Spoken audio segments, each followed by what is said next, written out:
الحمد لله رب العالمين، أشهد أن لا إله إلا الله وحده لا شريك له، وأشهد أن سيدنا ومولانا محمدا عبده ورسوله. أما بعد، فأعوذ بالله من الشيطان الرجيم. بسم الله الرحمن الرحيم.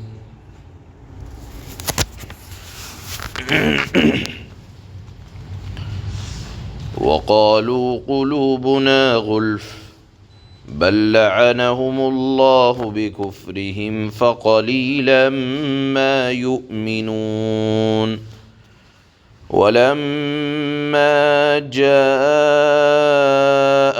كتاب من عند الله مصدق لما معهم وكانوا من قبل يستفتحون على الذين كفروا،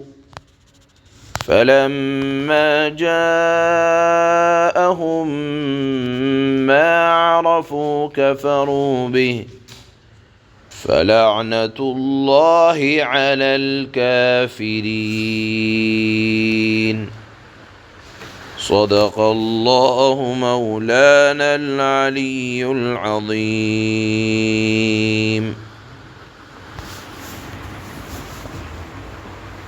ذکر چل رہا تھا یہود کے سامنے قرآن کریم کی تعلیم آتی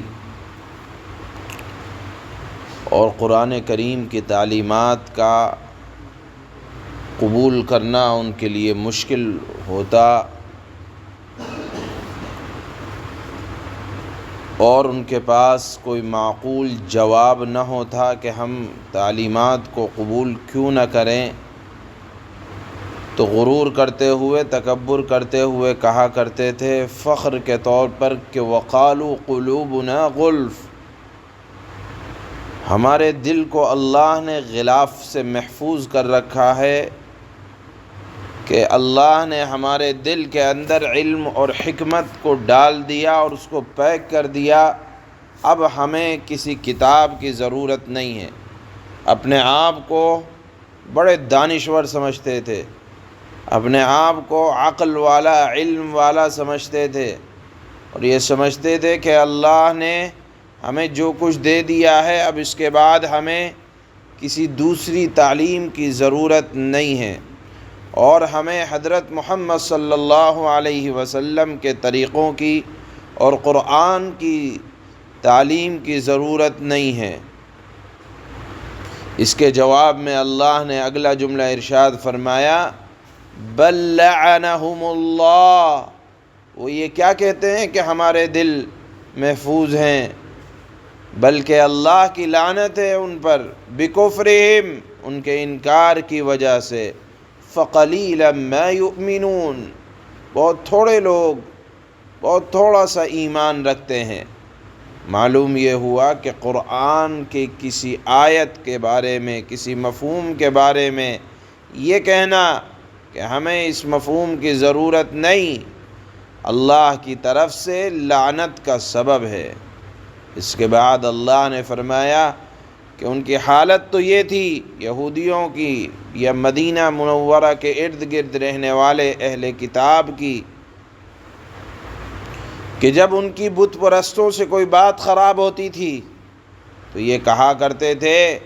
کہ دیکھو ایک آخر میں نبی آخر الزماں آنے والے ہیں، ان کی علامتیں، ان کے اوصاف، ان کے کمالات، ان کے طور طریقے اس طرح کے ہوں گے، جب وہ آ جائیں گے تو ہم ان کا ساتھ دیں گے، ان پر ایمان لائیں گے، اور ان پر ایمان لانے کے ساتھ ساتھ ہم پھر تمہارے مقابلہ کریں گے۔ اللہ نے فرمایا کہ بالکل اسی طرح پہچانتے تھے اور یہ کہا کرتے تھے کہ عن قریب ایک سچی کتاب، عظیم الشان پیغمبر لانے والے ہیں، ہم ان کا ساتھ دے کر تمہیں تباہ و برباد کر دیں گے۔ لیکن جس وقت نبی آخر الزماں اپنی آن بان شان کے ساتھ تشریف لائے چونکہ بس بات اتنی سی تھی کہ وہ بنو اسماعیل میں سے تھے تو حسد کرنے لگے، کہ گویا کہ وہ یہ سمجھنے لگے کہ ہماری ریاست و سیادت ختم ہو رہی ہے، ہماری سرداری جا رہی ہے،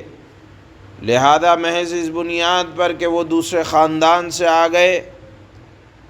اور یہ اپنے آپ کو ان سے اعلیٰ خاندان کا سمجھتے تھے کہ زیادہ تر انبیاء ہمارے خاندان میں سے آئے، یعنی بنو اسحاق میں سے آئے ہیں۔ حضرت ابراہیم کے 2 بیٹے حضرت اسماعیل اور حضرت اسحاق، اللہ کے نبی حضرت اسماعیل کی اولاد میں سے تنہا پیغمبر، تو یہ کہا کرتے تھے کہ ہماری سیادت قیادت کو خطرہ ہے، لہذا محض عناد تکبر کی بنیاد پر ایمان کو قبول نہ کیا۔ اللہ نے فرمایا کہ ایسے کافروں کے لیے بڑا دردناک عذاب ہے، اور یہ کوئی اچھی بات نہیں ہے، بڑے گھاٹے کا سودا ہے۔ اس مضمون کو اللہ نے آج کی ان 2 آیتوں میں بیان فرمایا ہے۔ اللہ فرماتے ہیں وَقَالُوا قُلُوبُنَا غُلْفٌ بَل لَّعَنَهُمُ اللَّهُ بِكُفْرِهِمْ فَقَلِيلًا مَّا يُؤْمِنُونَ۔ یہ لوگ کہتے ہیں، مراد ہیں اہل کتاب یہودی، کہ چونکہ وہی تذکرہ چلا آ رہا ہے، یہ لوگ کہتے ہیں کہ ہمارے دل غلاف میں ہیں۔ یہ جملہ یہ لوگ شیخی بگارتے ہوئے کہا کرتے تھے کہ کوئی غلط بات ہمارے دل میں گھر نہیں کر سکتی۔ اللہ نے فرمایا غلاف ولاف کچھ نہیں، بل لعنہم اللہ بکفرہم، بلکہ ان کے انکار کرنے کی وجہ سے اللہ نے ان پر پھٹکار ڈال رکھی ہے، اس لیے وہ کم ہی ایمان لاتے ہیں۔ وَلَمَّا جَاءَهُمْ كِتَابٌ مِّنْ عِندِ اللَّهِ مُصَدِّقٌ لِّمَا مَعَهُمْ وَكَانُوا مِن قَبْلُ يَسْتَفْتِحُونَ عَلَى الَّذِينَ كَفَرُوا فَلَمَّا جَاءَهُم مَّا عَرَفُوا كَفَرُوا بِهِ فَلَعْنَةُ اللَّهِ عَلَى الْكَافِرِينَ۔ اور جب ان کے پاس اللہ کی طرف سے وہ کتاب آئی، یعنی قرآن جو اس تورات کی تصدیق بھی کرتی ہے جو پہلے سے ان کے پاس ہے، تو ان کا طرز عمل دیکھو، باوجود کہ یہ خود شروع میں کافروں یعنی بت پرستوں کے خلاف اس کتاب کے حوالے سے اللہ سے کامیابی کی دعائیں مانگا کرتے تھے اور کہا کرتے تھے کہ یا اللہ، آپ نے تورات میں جس نبی کا وعدہ کیا ہے وہ نبی بھیج دیجئے تاکہ ہم ان نبی کا ساتھ دے کر بت پرستوں پر کامیابی حاصل کریں۔ اب جب نبی آ گئے تو ماننا چاہیے۔ اللہ فرماتے ہیں فَلَمَّا جَاءَهُم مَّا عَرَفُوا كَفَرُوا بِهِ فَلَعْنَةُ اللَّهِ عَلَى الْكَافِرِينَ۔ مگر جب وہ یہ چیز یعنی قرآن ان کے پاس اور نبی ان کے پاس آ گئے جسے انہوں نے بھی پہچان لیا کہ یہ وہی نبی آخر الزماں ہیں، تو اس کا انکار کر بیٹھے۔ بس پھٹکار ہے اللہ کی ایسے نافرمانوں پر۔ بئس ما اشتروا به انفسهم ان يكفروا بما انزل الله بغيا ان ينزل الله من فضله على من يشاء من عباده فباءوا بغضب على غضب وللكافرين عذاب مهين۔ بری ہے وہ قیمت جس کے بدلے انہوں نے اپنی جانوں کو بیچ ڈالا ہے، کہ اللہ کی نازل کی ہوئی کتاب کا صرف اس جلن کی بنیاد پر انکار کر رہے ہیں